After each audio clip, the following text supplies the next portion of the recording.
Yep.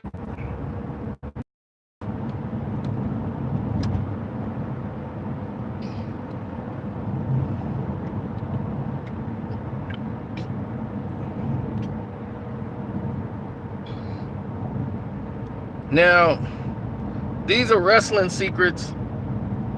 You know, only my real wrestling heads that's up, they know what's up. They love that wrestling talk. I decided to make a video for them because they donated money to the, you know, to the Cash App.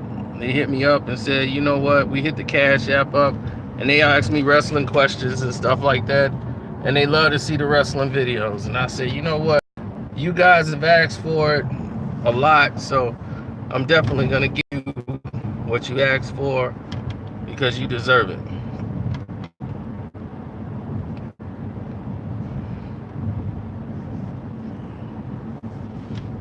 Now, many of you will watch this later because they're probably not going to send any notifications out for it.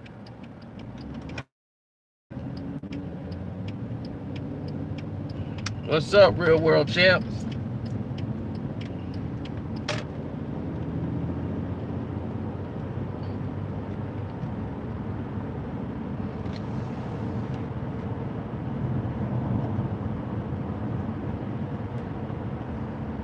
Now, a lot of you didn't know Hulk Hogan was stolen by Vince McMahon. That's how he got Hulk Hogan.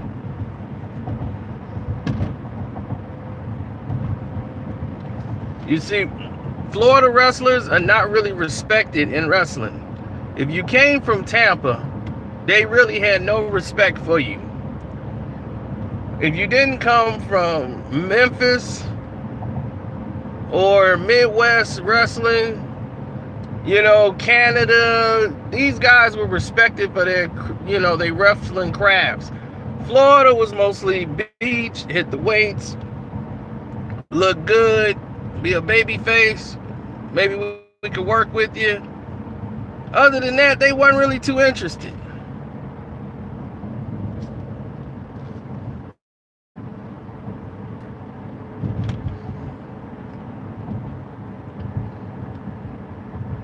What's up, Mr. Bradley? I see you. So they wasn't really interested unless you was in there hurting people. But they were looking for that body, the one that could get them over. So down there in Venice Beach, you know, and doing your thing out there in Florida, which is like Hogan's from Florida. You know, these are the Florida guys. Him and Dizzy Hogan, aka Brutus the Barber Beefcake. Before he was Brutus the Barber Beefcake, he was Dizzy Hogan, Hulk Hogan's brother.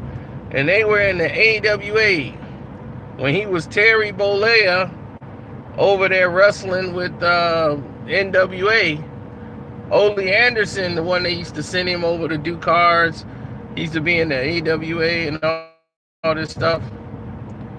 And Vern Gagne had him, and then they did the whole thing where a lot of people don't know, the whole battle royal thing where Hulk and Andre run into each other, and they had a big WrestleMania 3. That was already set up and done by AWA. Vern Gagne has set all this thing up, him and Greg. So Nick Bockwinkel, a lot of you guys would know that, but Nick Bockwinkel was fighting with Hogan, Terry Bollea, and everything else, and Hogan at the time, he couldn't talk. He was ridiculous. His monologues was terrible. And Vern Gagne was like, man, you know, I'm thinking about sending this guy back to Florida. And Hogan was like, man, I'm finna quit this business, man. I'm gonna just go into bodybuilding and do something there because I'm just not getting over, man. It's just not working out. And Greg Gagne was the one that was telling him, no, man, stick with it, man. Look, dude, look at you. You're a mountain of a man. You know, you're gonna make it. I'm thinking this is not going to work out, man. And people don't know, when Rocky 3 came out, he was UWF. He was an AWA wrestler. when he was Thunder Lips, the ultimate male. He was not with the WWF. So when he got in the movie with Stallone and did when he got in the movie with Stallone and he did Rocky 3, they used that as promotion for him. And that's when they start putting the push behind Hulk Hogan. Hulk Hogan, if it wasn't for Rocky 3, you would have never heard of Hulk Hogan.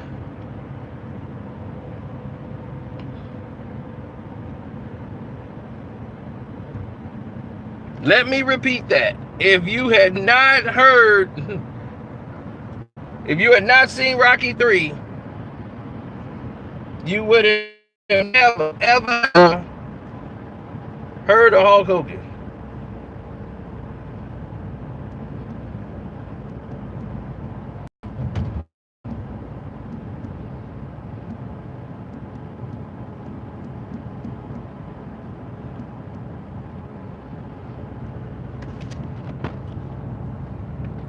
See, what happened is the WWF had Andre the Giant. But what they would do is they would loan their wrestlers out for money because they don't have the show dates. So what they would do is like send their wrestlers. Oh wow, I didn't even show how long it's been since I've been this way. Man, they had closed the store. The store part is open, but the gas station part is closed. That's crazy. They would loan their wrestlers out.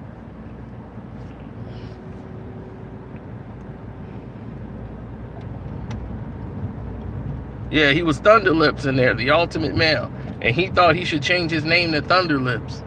And they were like, no, we're not going to name you Thunder Lips, the ultimate male. That's not going to, that's not going to work. So when he was the Hulk, Terry Bollea. So when he was there and he was Hulk Hogan, they made him a name that rhymed, Hulk Hogan. And they called him Dizzy Hogan, his brother, who he was adamant that comes with him. So Andre the Giant used to travel.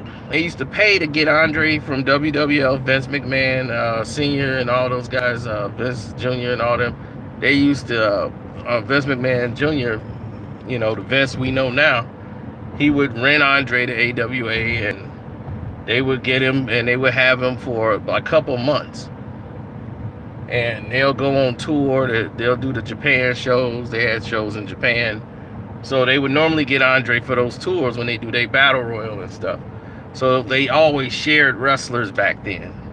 You know, that's how it used to work back in the days because they didn't have a lot of dates that they could facilitate all their wrestlers. So if a wrestler wanted to go there and make some money, they'll let them go there as long as they get some kickback. So that's how the business was done.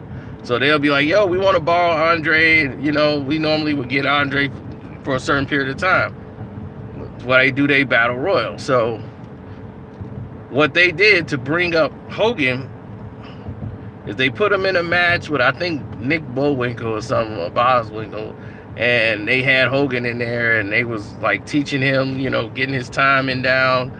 Hogan was starting to get the feel of it. And, you know, starting to get his, you know, the crowd behind him. And then somebody reached the shirt he had on and they pulled it off and he was in a tag team match. And they reached and pulled Hogan's shirt off. Oh, the next thing you know, he started ripping his shirt off. And that started the shirt ripping thing that you used to see with Hogan. He did all that in the AWA. So Vince started seeing, you know, he's watching the tapes of AWA. And AWA had a station that used to always play their events and used to put them on. And they were like, man, this guy here is, you know, he's got something. So they're watching it and they're trying to see, like, man, what does this guy got that we don't have? So he's watching the Battle Royal with Andre and Hogan. And then in the Battle Royal, Hogan and Andre just bump into each other and they stop and they turn around and look at each other up and down. And then everybody's like, oh, the whole crowd is like, whoa. So you could tell the crowd wanted to see that. So they were like, that's going to be the next match that we're going to have. Is going to be Andre and Hogan. So they advertised it. They had the event sold out. They were going to do like 3-4 shows of Andre and Hogan. So they went to Japan, for their regular matches that they had set up.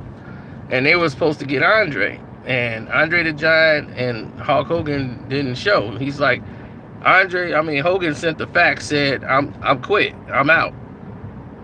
Like, I'm gone. They were like, what? So they didn't even know. They thought it was a gag. Vern Gagne threw it away. He saw the telegram, he threw it away. So the event is that night. And they were like, we haven't heard nothing from Hogan. They called him at his house. He answers the phone. They was like, dude, we got an event tonight. It's sold out. He was like, yeah, I told you guys I quit. I'm gone. He was like, what do you mean? He's like, I'm leaving, man. I'm out, man. I'm going to WW. I'm going with Vince. I'm going to WWF. And he's like, oh, man, don't do this. He's like, we were going to have you battle, and then at the end of it, you were going to get the belt. You were going to be the champion. We were building you up for this moment. He's like, yeah, I appreciate it, guys, but I think, I'm at my rope, and this is it. I'm not coming back. He was like, well, at least, just fulfill your obligation. You agreed to do these matches. We got 3-4 events sold out. You could do those and still go to the WWF. Nah, I'm done, man. I'm just gonna go ahead and leave. And he left those guys holding the bag. Yeah, I did see Yuck Mouth shout me out. And I sent him a thank you and everything.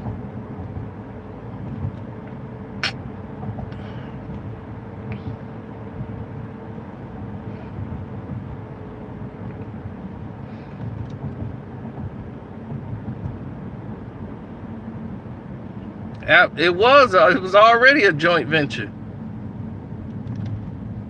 It was already a joint venture with Death Row Records.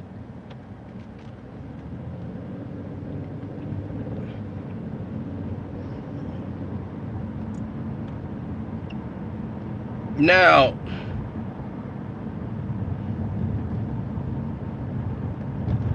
after this happened, Hulk Hogan became a big success. They stole everything, man, and they had the whole marketing behind Hogan. Now, eventually, Andre went, a couple of the other people went, but Vince started doing some shady business. He started trying to break up the AWA. He started taking not only some of their wrestlers, and he tried to take their time slots on TV. He started going to all the networks with $250,000. Here, I'll give you $250,000 right now if you stop playing their AWA tapes and you play our tapes. So he was going around taking the station, and they knew because one station wouldn't take the money. No matter what, they still worked with the Gagnes because they were really good friends with the Gagnes. And no amount of money was going to come in between that.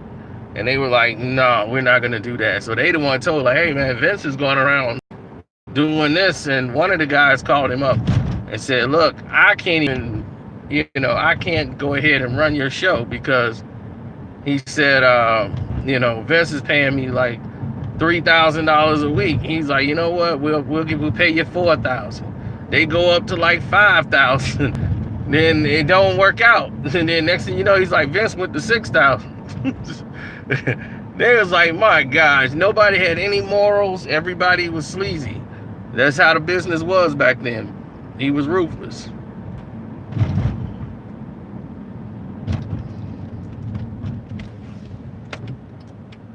John, it's certain wrestlers that can't be bad.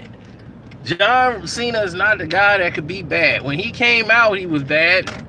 And that wasn't really good. It was cool. He was like an anti-hero, anti-villain.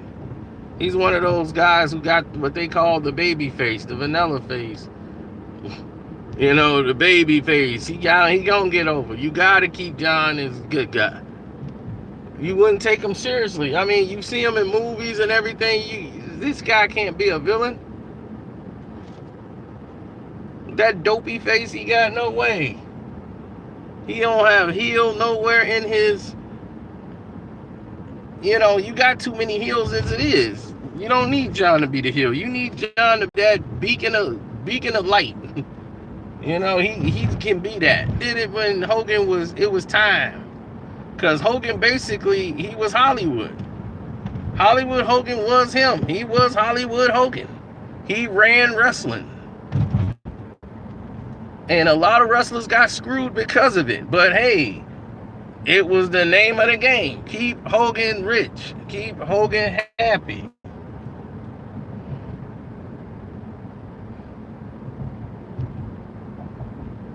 No, that wasn't no Crockett promotion back then. That was AWA. Those were the Gagnes. They ran that.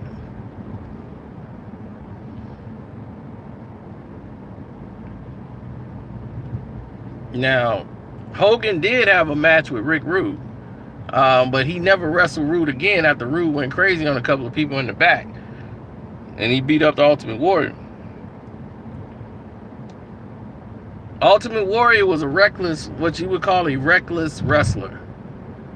A lot of people don't know he broke Bobby the Brain Heenan's neck when he clotheslined him one time, and broke a bone in Bobby the Brain Heenan's neck, and never even said I'm sorry. None, didn't even apologize for it. He was kind of a prick. Even though, you know, God bless the dead, a lot of people didn't like him. So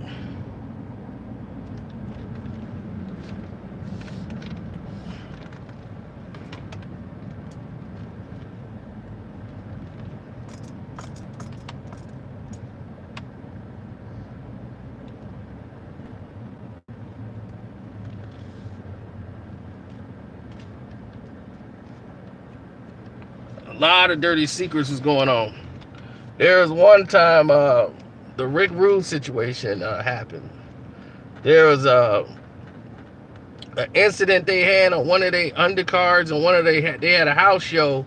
I believe it was in Boston, if I'm not mistaken. It might have been in Boston or somewhere out there in the East Coast. They had one of those shows, the house shows. And in the house show, the wrestler screwed up a couple of moves.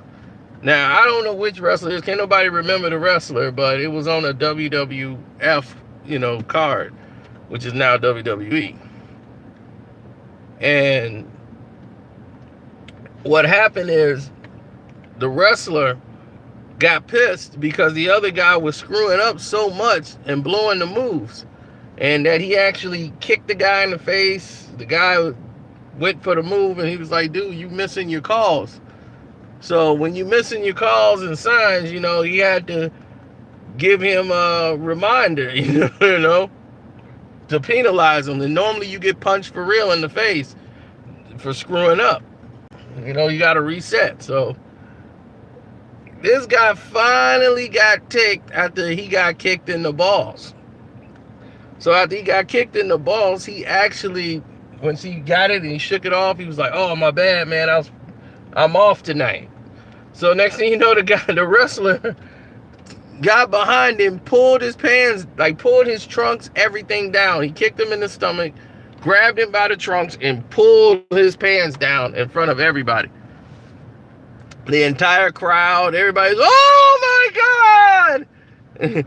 And they laugh about it. All the wrestlers like, man, he beelined it. He pulled his pants up and just beelined it out the ring and got counted out. Went to the locker room. Now, I don't know if it was one of the opening matches. I don't know, I'm saying it was a big one. But the story is known by wrestlers. You know, it was just hilarious. One of those wrestling stories that happened that's just funny. So, when that happened, Vince had an idea. And Jake the Snake Roberts, right? Jake was just coming out of trouble, okay? In case you guys didn't know, Roddy Piper, Jake, a couple other people, you know, they was heavy on the booger sugar at the time. Doing that 87 run, woo! They were booger sugar crazy. Him, Animal, a couple of other ones, but definitely Jake and Roddy and everybody else was booger sugar, flower power, 100 miles an hour. They were going off the sauce. Jake had a couple of incidents going off the sauce to the point where he was going to have to go do some rehab. He was in no shape to wrestle and no mental capacity to do any of the events. So Jake had to go to rehab to save his marriage. So to work him back in on an angle, Vince had an idea. He needed somebody that they could have a rivalry with that was already a hot guy in the industry. Jake was already a popular guy with the mouth. He said the perfect match would be you and Rick Rude. Rick Rude's gonna hit on your wife. Because see, the thing is, they wanted Jake to be on the road and working again, but they couldn't go trust Jake by himself out there. And his wife didn't trust him. So his wife was with him for about 6 months on the road to make sure Jake is, so she was with him 24/7 to keep Jake out of trouble. So that's when the script, you saw when Rick Rude is talking to Jake's wife, his wife is not trained for this. His wife that's his real wife. She was only there because Jake was coming out of rehab. See, a lot of people don't know that. Jake was in rehab and he was just coming out, so to keep him in line, his wife was there with him. So Rick Rude was to to talk to her dirty and everything. So when she slapped him, that was a real slap. They told her to slap him, like you're gonna slap his face. She's not trained to pull punches and nothing like that. So she slapped him real hard. She almost busted his eardrum.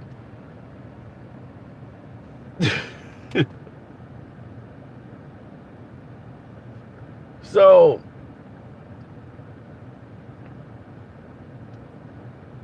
they had the event. Vince had an idea.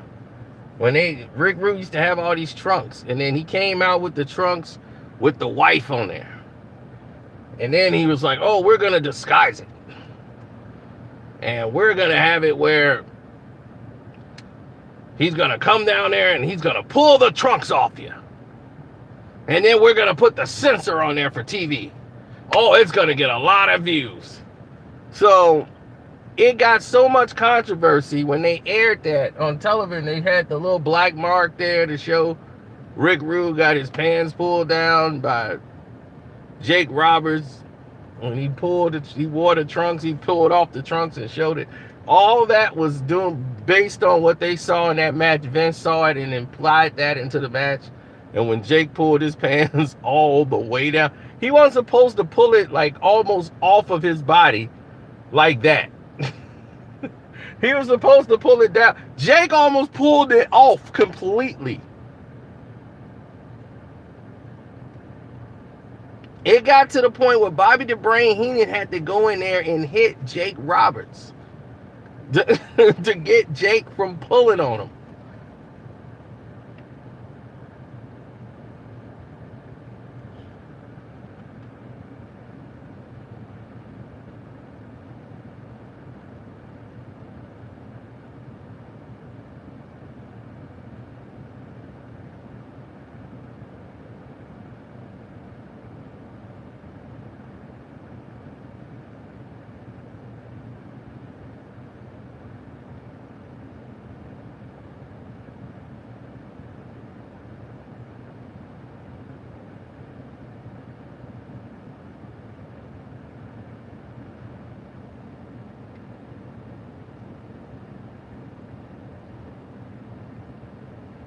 Oh my God, y'all talking about how Rude got injured? Sting dove out of the ring, hit Rick Rude. They had a stupid stage setup where it's like it drops off, it's a little step. So when he landed, half of his back landed on it. He broke his, he fractured it, the C4 and C5 vertebrae in his back. Because Sting, half of his back was up and back like this. So his C4 and C5 was like fractured a little bit. And that messed everything up in his back. So he had a lot of back problems based off that. And he couldn't wrestle anymore. And the doctors was like, it's too risky. And he had a life insurance policy. He got paid a mint. So, believe me, Rick, don't feel sorry for Rick Rude. If you were thinking about it, Rick Rude made a lot of money. He was insured by the Lords of London. So, he got a lot of money.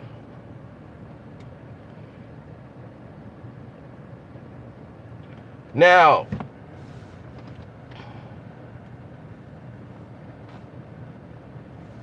back to wrestling secrets. What's up, Khalid?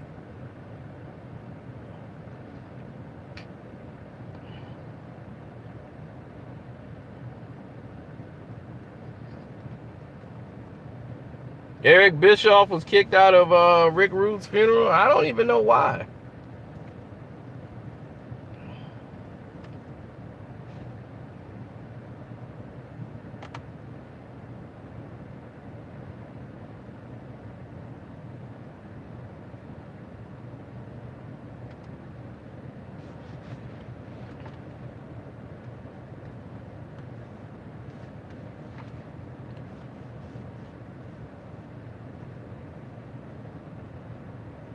Well, here's another secret. Vince McMahon went and took everybody's rights to their names. If you were a wrestler of his, he wanted to copyright your name. Like Hulk Hogan, The Rock. He took all these names and copyrighted and went behind all the wrestlers' backs and was copywriting their names. So he was doing that so he can get intellectual property on the merchandising and everything they were coming out with the toys. So he tried to do this with Jesse the Body Ventura. Jesse already owned the name. It's his. So he said, wait a minute. You mean to tell me Jesse the Body Ventura? So he thought, well, maybe if I talk to Jesse, me and Jesse the Body Ventura, we're good friends. I could swindle him out of it. Jesse, let me tell you. We got the dog coming out, the Jesse the Body Ventura dog. I'm telling you right now, if you let me, loan me your rights, I'm going to pay you for your rights, for your name. So that way you get paid on all the items that we're coming out with the toys. They're going to sell off everybody loves you, Jesse, and you're not even wrestling. So Jesse's no fool. Jesse's a former Navy SEAL. He's the former governor of Minnesota for a reason. He was very smart. And he goes, look here, Vince. You must think I got off the banana boat. I was born here. I know the reason why I copyrighted my name. You didn't give me this name. I was Jesse the Body Ventura when you met me, Vince. I had my name copyrighted 20 years ago. Because I know what I bring to the table. So let me tell you this, McMahon. If you want to do anything with my name, it's going to be a fair partnership. Vince don't do partnerships. So he blew Jesse off. Vince was like, he thinks he can outsmart me. I got the best lawyers in the world. He works for me. He's an employee. I'll thin him out. So Jesse tried to get everybody to understand what was happening. And he's starting to see the pay structure from the wrestlers and how certain wrestlers are getting paid way too much money and other wrestlers are not. So they talked about getting a union. And him and Hulk Hogan were like best friends, even though you would never think they were. Hulk Hogan and Jesse the Body Ventura were best friends. They were homies.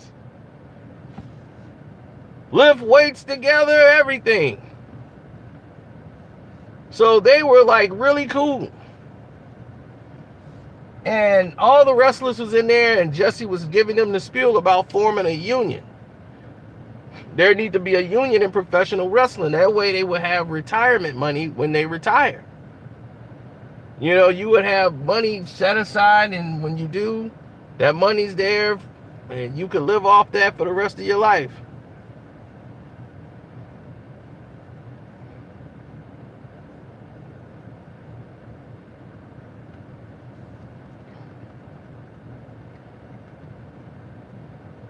And Vince found out about it and ended up canning Jesse the Body Ventura. So when him and Jesse parted, it was cool. They went their own separate ways. Jesse went to run for office, and Jesse was going to run for president. And him and Donald Trump was like best friends. So he was like, when Jesse won down the governorship, and people don't know this, Donald Trump was going to run for president way back almost 10 years ago.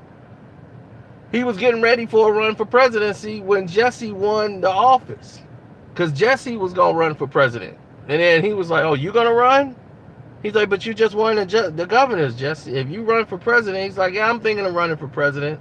I'm thinking about making a run. He was like, well, good. I got your support. So they had each other's back. But he was like, I think it's about time a wrestler became president of the United States. Do I have your support? They did it at a wrestling event. Jesse was back as a guest host. I don't know if it was WrestleMania, but it was one of those events. So anyway, Jesse decided to get with his lawyers and sue Vince McMahon for not getting his royalties, because they licensed and sold all these properties, all these tapes that had Jesse the Body Ventura on there, all the shows from 1991 all the way up to when Jesse left. So all those tapes they sold, everything, Jesse the Body Ventura has to get paid royalty monies. Why? Because his name was legally licensed. Vince lost in court. There was nothing they could do about it. So if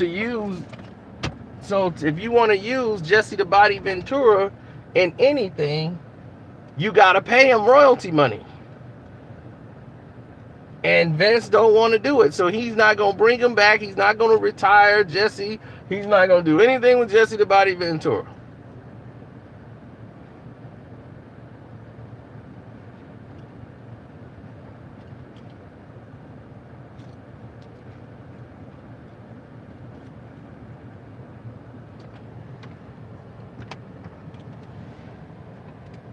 Well, Ric Flair done a lot of dirty stuff too.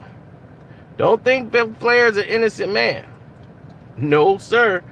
Ric Flair did a lot of dirtiness in this game. Because Hulk Hogan and Flair, they were like two guys, legends in their own like worlds. So people were like, they're never gonna coexist. But they actually did work out. They both had their group of friends that got things done their way. Hogan was a guy, did you know Hulk Hogan made more money than all the wrestlers combined in WrestleMania 3? All the wrestlers combined, Hulk Hogan made the most money. So when Hulk Hogan was going to make the movie, because after that, Hogan was so big, they got all these movie offers for Hulk Hogan, and they did No Holds Barred. Down the road, they did the nanny, the super nanny or something like that later on. Like down the road, after No Holds Barred and all that, they were like, okay, that's it. No Holds Barred was a terrible movie, but it worked for wrestlers. You know, wrestling fans went out and supported it. It made a little money, but it got some exposure. He was so desperate for a main event. He took Tony Lester, who played Debo, and made him a wrestler. He took Tony Lester Jr., who's an actor, and made him a wrestler. He was like, man, I just acted in the movie. Vince was, how much you get paid? I can pay you. All you got to do is wrestle at a couple events. You don't even have to know any moves. You do the same thing that we did in choreographed here for this movie. You do that at a couple of events. I'm going to give you $250,000. Surely, the human wrecking machine, Zeus, who's going to stop him? So Vince is in the office doing the spiel. Look at him. He's Zeus, the human wrecking machine. So Vince was selling everybody on this stuff. Meanwhile, Ric Flair is seeing all the success Hogan's getting and wondering why they're not getting over. So Sid Vicious wanted to kill him. So he was telling Arn Anderson man, Arn, this is the reason this is happening is Ric Flair. He ain't this and that. And then that's when they got into a fight. And like man, I mean, he got hit upside the head with like a chair or something. Iron Anderson hit him with a chair, and the fight was over.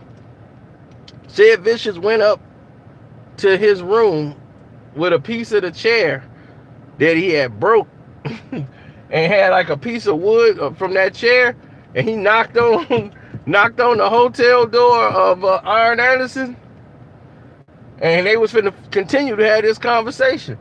And Iron Anderson saw it was Sid Vicious. He went over there and grabbed a pair of scissors. As soon as that door opened, they got to fight with scissors and everything. Iron Anderson stabbed Sid Vicious about like 3-4 times. He hit Iron with the stick. It broke. He stabbed him. It broke. The scissors they wrestle.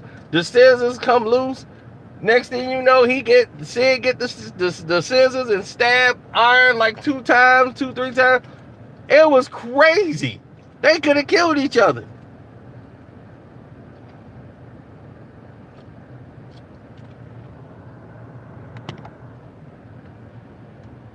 Wrestling stories you know nothing about.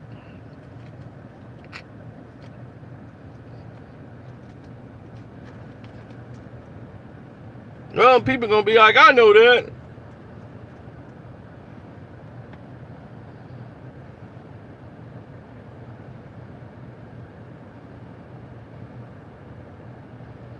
Oh man. Sable got pushed to the top. Sable got pushed to the top real fast, and the reason why, because she was you know, with what's his name, the event started allegedly. You know, he was infatuated with Sable. He put Sable everything. It was Sable posters, Sable on the magazine. We got the WWE magazine. Sable's on the cover. Sable's the world champion. Sable's this. So Sable became his love infatuation. And normally life imitates art. And that's exactly what he was on.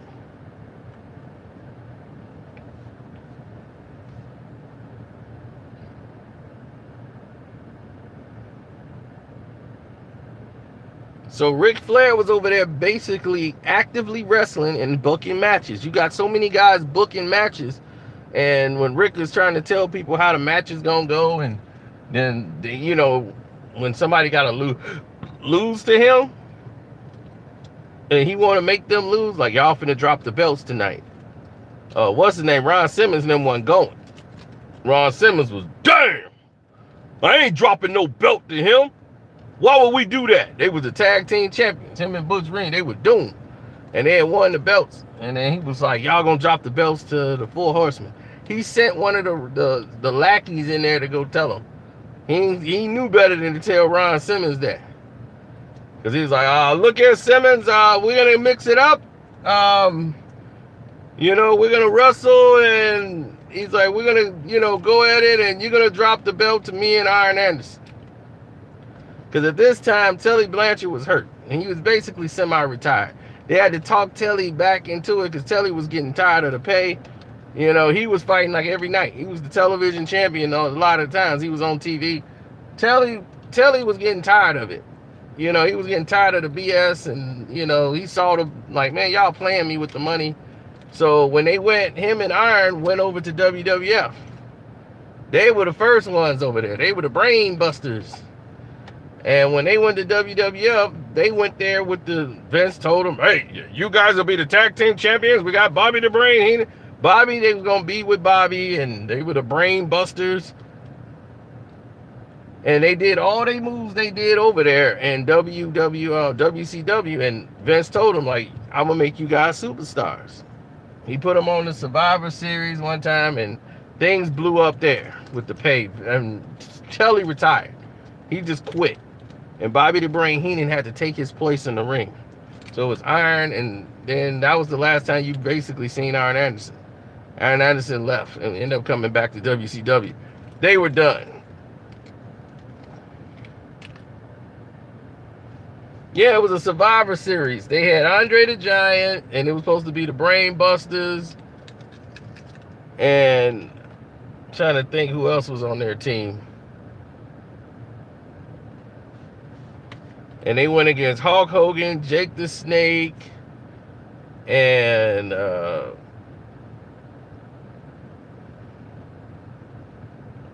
it was Hulk Hogan, Jake the Snake, and a couple other guys. Another tag team they had in there. I want to say the Rockers. I believe it was the Rockers, Shawn Michaels and Marty Jannetty. So you might be able to watch that match. But Bobby the Brain Heenan ended up wrestling because Tully Blanchard quit that night. He had it out with Vince. And Vince, you're never working this business again. And he was like, I don't care. I quit. And Tully Blanchard ended up becoming a preacher like Mace. He was out. He was like, I quit.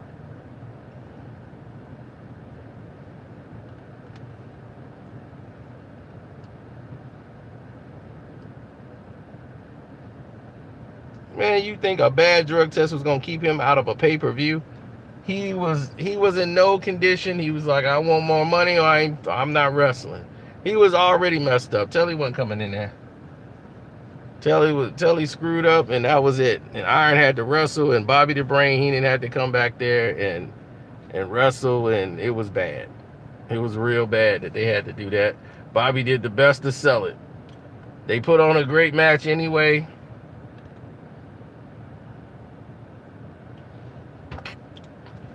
Who was better, The Rock or Austin? Well, Steve Austin couldn't wrestle. He was best because they finally found a niche for him.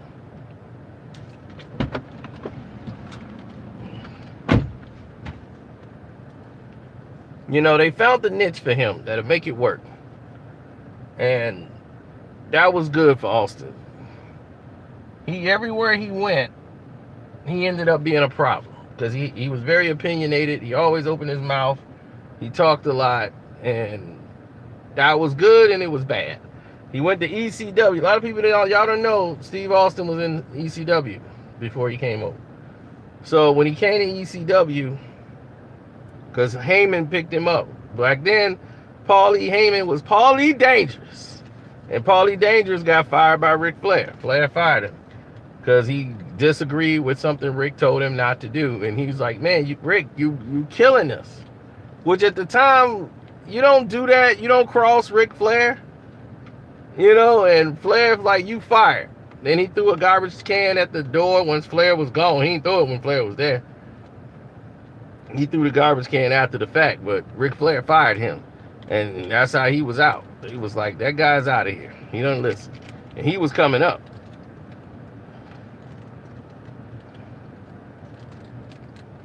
Yeah, they didn't know what they were going to do with him. Kevin Sullivan tried to develop Steve Austin. He had Steve Austin, he had Nash. Kevin Sullivan was the creative guy. He the one that created Kane, basically, the look.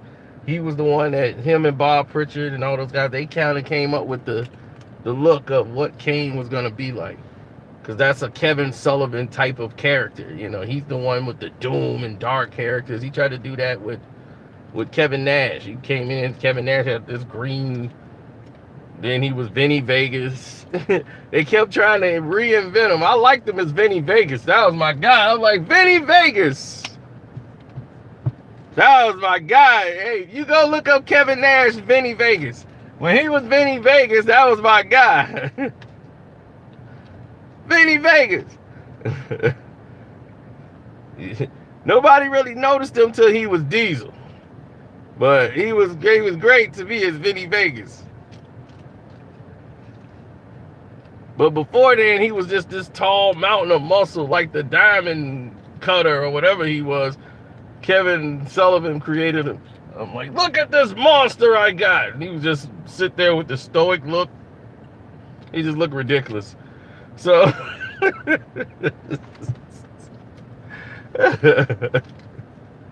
oh man. Vinny Vegas, baby. He used to have this move too, like wink of the eye. Oh, it was hilarious. Vinny Vegas.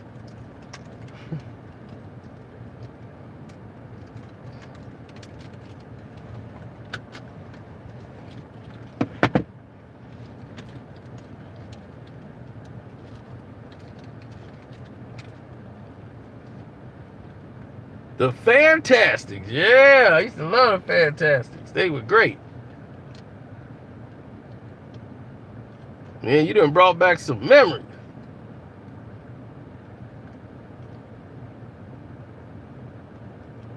Oh, yeah, Ron Simmons had to get the belt. He was the first black heavyweight champion in WCW.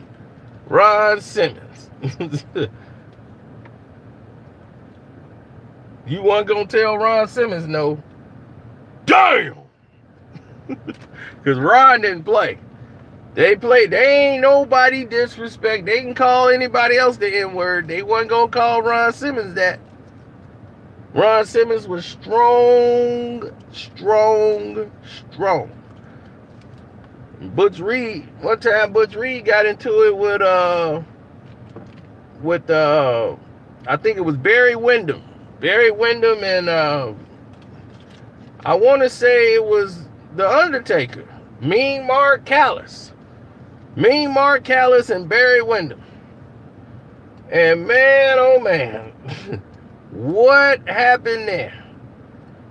He hit Butch Reed for real. And he missed his mark. He hit Butch Reed. And he was, take that. And then they had Blackjack Mulligan come down to the ring with a cowbell.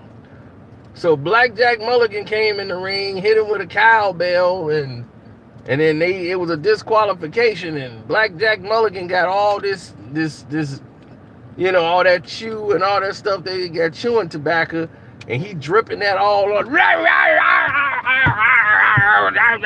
Blackjack. So Blackjack Mulligan in there, man, you talk about somebody who was pissed. They got to the back room because he put all that chewing tobacco stuff, and it dripped, and that stuff got in Butch's eyes. So when they got in the back, man, Butch slapped the dog mess out of Blackjack Mulligan. And when he slapped Blackjack, they started a fight. And Ron Simmons got in there and threw Blackjack Mulligan so far. Blackjack Mulligan is about 2-something. Barry Windham is about 6'8", probably 290.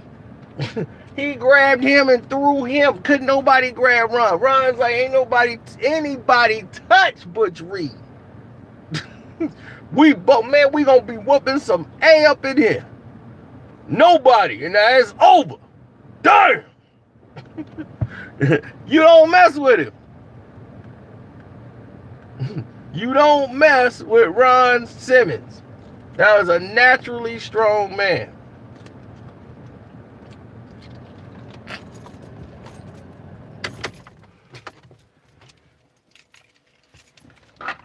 But his football, he played football, but he couldn't go pro because he had an injury. He had like a shoulder injury. That's why he ended up retiring and everything else. But he was still strong as hell. So I think he blew his knee out or something, and they had him do a match where he lost the title due to a shoulder breaker or whatever, because he was really hurt at the time. He had to take a break. So that's when they couldn't really find an established champion and pass him around. But they did do that to say, hey, we did give a brother a heavyweight championship.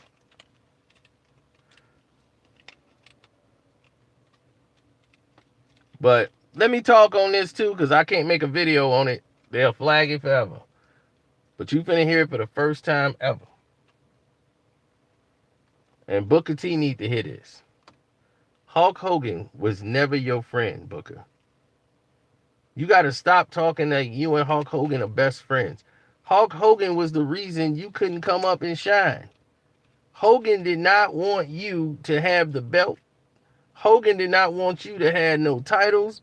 He wanted you to have nothing, but you were supposed to assist him at all times, and that was going to be the highlight of your success. You're going to be attached to him. Now, he liked Booker, don't get me wrong, but he didn't think black people should be heavyweight champion. And I'm going to tell you that right now. Hogan had a problem with that. Now, allegedly, let's put the allegedly on everything. Allegedly, Hulk Hogan had a problem with brothers being heavyweight champion.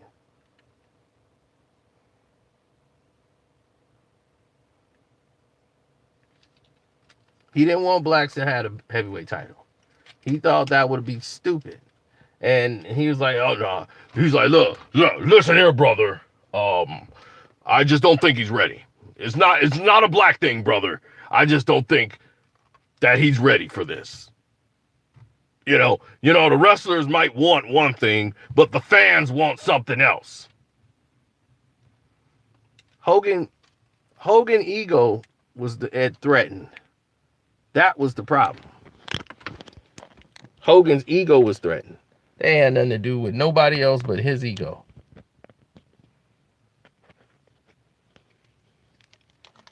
No, I didn't hear the interview he did. He did a podcast with Booker. Did he tell Booker how he screwed him out the heavyweight championship and tried to go behind his back? I hope he did. Now that you told me about it, I can't wait to go listen to that podcast. He told Vince Russo he leaked it back that he wanted to win the belt. Not Booker. When all the wrestlers, when they was like, who should be the heavyweight champion, all the wrestlers voted, it should be Booker. It's Booker's time. And all the other wrestlers agreed, except for Hogan. He gave a message back to Bischoff, back to Johnny Ace. Johnny Ace came back with the info and was like, hey, man, Hogan thinks he should be winning the belt. Jeff Jarrett was pissed. Jeff Jarrett and Booker T was going to have the match, and Booker was going to beat Jeff Jarrett, and he was going to be the champion, and they had no problem with that setup. And they ended up doing that anyway.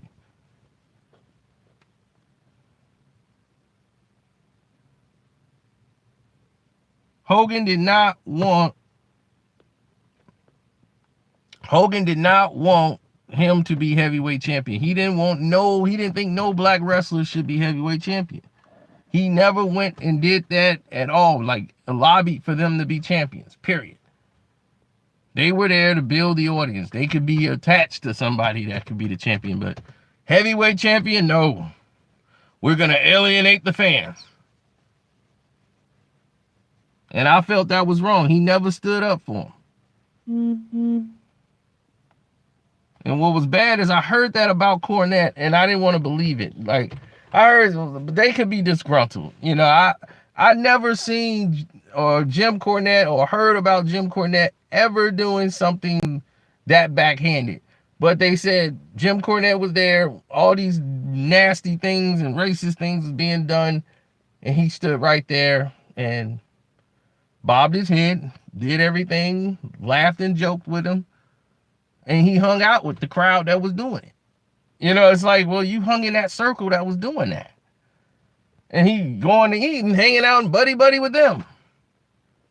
And I'm like, that's weird. I just can't see Cornette being that kind of guy. Now, Cornette is difficult to work with if you are somebody who don't understand wrestling. Like, he understands the business, but he understands do not mess with the integrity of the business, which is the wrestling. And when your focus is more on the business and merchandising and marketing and all of these things, and you're forgetting about the wrestling, that will blow a gasket with him. And he don't have the temperament to be in front office, and he wanted the power and wanted this and that, and if he couldn't get it, he throws a tantrum and a fit over the littlest things. And a lot of people like, I can't stand him. And I'm like, no, you got to understand it. I understand it. A guy like him, I can see him being in charge of anything, because if something goes wrong or something, he's ready to blow up in any minute. A diet? I'm at the gym right now. I don't know why the lights is off.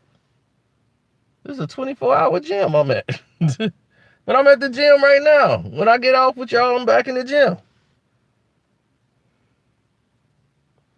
Told you, just my face look fat, buddy. My arms is like, these the 45-inch pythons, brother.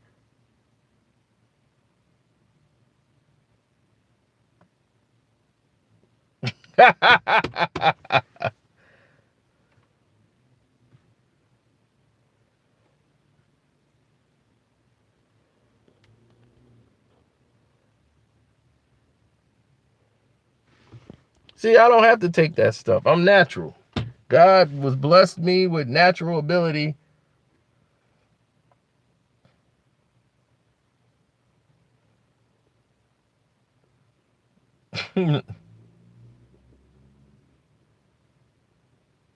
Watch the Vice documentary.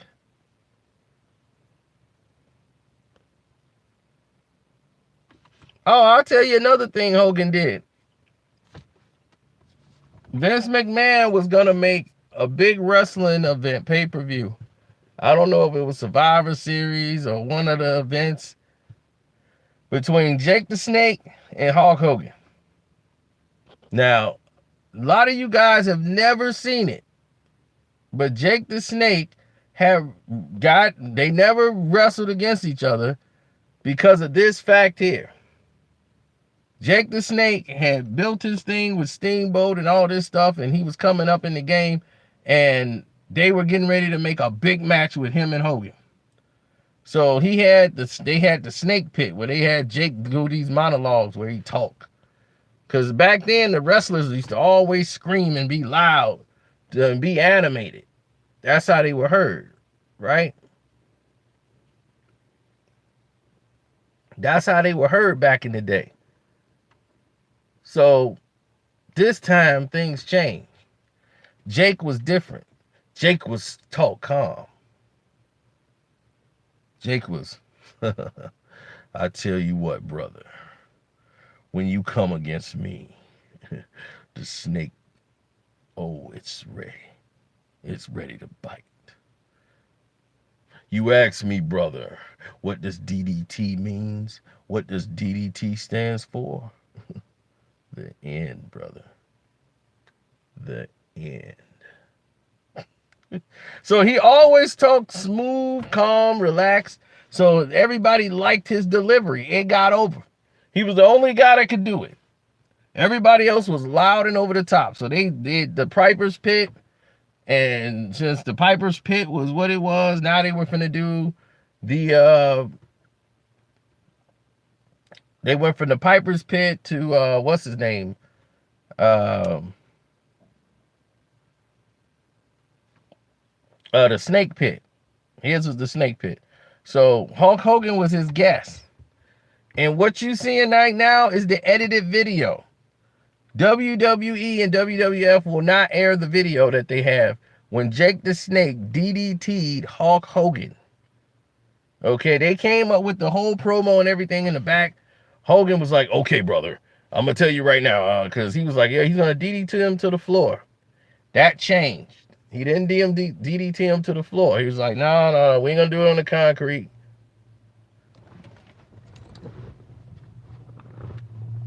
Hogan wanted it. They wanted it at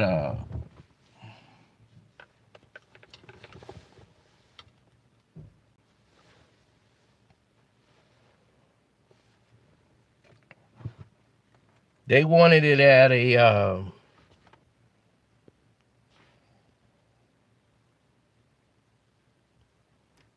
no, Jake wanted the DDT. Hogan wanted the DDT on the. They had this plastic thing there for him to get DDT'd on. So what happened is Jake threw the powder and then he turned his back on Jake. You turned your back on me. Wait, you can't do that. So he comes back out. He throws the powder in Hogan's face, grabs him, and DDTs Hogan. Now, the script was, once he do that, he's supposed to dip out and leave Hogan on the ground. And while they got the camera and everything there, and the crowd's supposed to go, Hogan, Hogan, Hogan. And Hogan's going to get up and he rips the shirt. And Hulk is split open and everything else. Like, Hulk's bleeding. So they was like, okay, this is it. This is going to, Vince is in the back right next to Jake. He was like, man, you finna blow up after this. This is it. And what happened? Nobody is screaming Hogan, Hogan, wanting Hulk to get up. You know what they screaming? DDT, DDT, DDT. And they screwed Jake up. Once he did that, Vince McMahon says, nah, can't make this fight. Nope. Can't pick this fight. Nope. Can't do this fight. This can't happen. And Jake's like, no. Because they put all the money in the marketing in the Hulk Hogan. Now everybody's screaming DDT. That was not supposed to happen. Because they didn't put no marketing behind Jake. Jake was going to be a huge star. And believe me, he was the heel that everybody liked. He was the first real heel that everybody liked because he had a move that they loved. When everybody's screaming RKO, that came from the DDT. Because nobody had seen that move before. So in the way Jake did it, it'd come out of nowhere. Boom! And lay you out completely.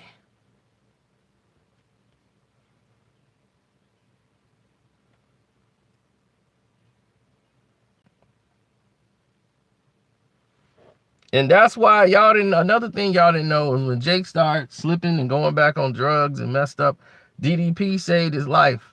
DDP went in there and got him on drugs and everything because DDP looked up to him. That's where he got the diamond cutter from. It's a variation of his version of the DDT, the neck breaker, how Jake used to just pull the DDT out of nowhere. That's how the diamond cutter used to come out of nowhere. Boom, diamond cutter. Who is that? Boom, diamond cutter. Out of nowhere. You wouldn't even see it coming.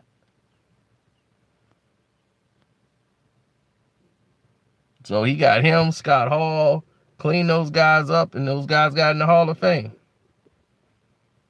And DDP is somebody that they didn't even want in the business. Ric Flair did him so dirty.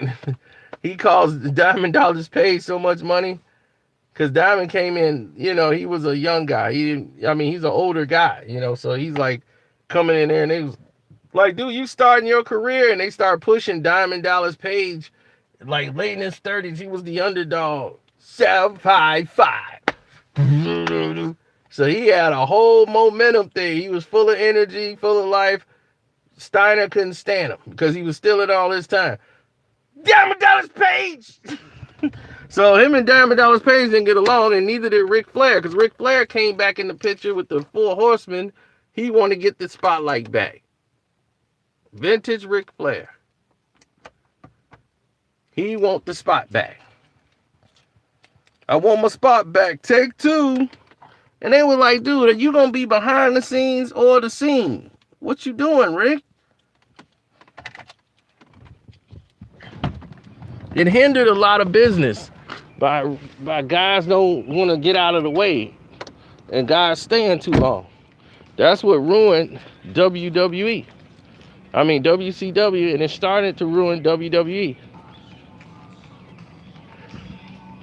Then we'll talk about, they did the same thing to Perry Saturn, and he had no home to go to. And they was like, look, we can't do nothing with you. You guys, you vanilla face guys, you guys are too small. And they couldn't do nothing with Perry Saturn, and that man had moves. Dean Malenko, they tried to use him. The man with 1,000 hoes. Couldn't find out a place for him. So, once Vince bought WCW, he just basically kicked all those guys out. And they was in ECW, they was all over the place. But Perry Saturn, all these guys, they knew how to wrestle. Raven, all of them, those guys was schooled at wrestling. But anyway, I'm finna go in this gym and get my workout on.